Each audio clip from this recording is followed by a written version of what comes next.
पंतप्रधान मोदी होणार हे लोकांना पण माहिती होतं आणि त्यामुळे ह्यांना विरोधी पक्षाचे खासदारच म्हणून लोकांनी निवडून दिलं होतं आणि त्यामुळे विरोधी पक्षाच्या लोकांकडनं मोठी अपेक्षा तिथल्या जनतेची नव्हती, फक्त आणि फक्त या प्रवृत्तीच्या विरोधात आणि निष्ठावंत म्हणून लोकांनी त्यांना निवडून दिलं होतं आणि त्या अपेक्षेला ते आता पूर्ण होऊ शकत नाहीत. ते फक्त आणि फक्त कारणं सांगतायत, ते आपल्या स्वतःच्या स्वार्थासाठी त्यांनी पक्ष बदललेला आहे.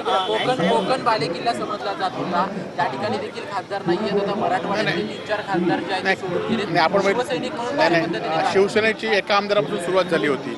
आज शिवसैनिक ठाम आमच्या पाठीशी आहे, जनता पाठीशी आहे. निश्चितपणे हे वातावरण काही दिवसामध्ये बदलेल.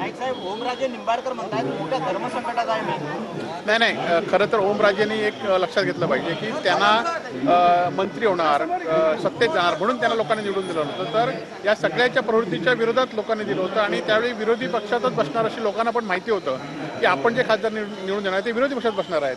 असं असताना आता सत्तेसाठी तुमच्याकडे विकासासाठी आता ही कारणं सांगणं अत्यंत चुकीचं आहे आणि ओमराजेकडनं सामान्य आणि तरुण शिवसैनिकांच्या मोठ्या अपेक्षा आहेत. अजूनही त्यांनी निर्णय बदलावा अशी आमची अपेक्षा आहे. उरलेले आमदारही सोडून जातील असं नाही, खरं तर आपण